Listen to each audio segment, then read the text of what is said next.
મુખ્યમંત્રી વિજય રૂપાણી બાદ નાયબ મુખ્યમંત્રી નીતિન પટેલે પણ કોરોના ટેસ્ટ કરાવ્યો। નીતિન પટેલે કરાવેલ એન્ટીજન અને આરટી-પીસીઆર ટેસ્ટનો રિપોર્ટ નેગેટિવ આવ્યો છે। પીએમ મોદીના કાર્યક્રમમાં હાજરી આપવા જતા પહેલા નાયબ મુખ્યમંત્રી નીતિન પટેલે કોરોના ટેસ્ટ કરાવ્યો, જેનો રિપોર્ટ નેગેટિવ આવ્યો છે।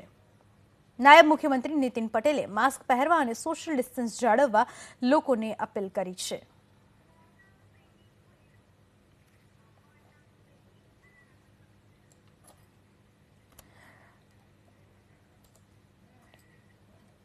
મુખ્યપ્રધાન વિજય રૂપાણી સાથે નાયબ મુખ્યપ્રધાન નીતિન પટેલ બંને કોરોના ટેસ્ટ કરાવ્યો હતો। પ્રધાનમંત્રીના કાર્યક્રમમાં હાજરી આપતા પહેલા બંને ટેસ્ટ કરાવ્યો હતો અને તેમનો બંનેનો રિપોર્ટ નેગેટિવ આવ્યો છે। સાથે જ લોકોને પણ તેમણે અપીલ કરી છે સોશિયલ ડિસ્ટન્સ જાળવવા અને માસ્ક પહેરવા માટે।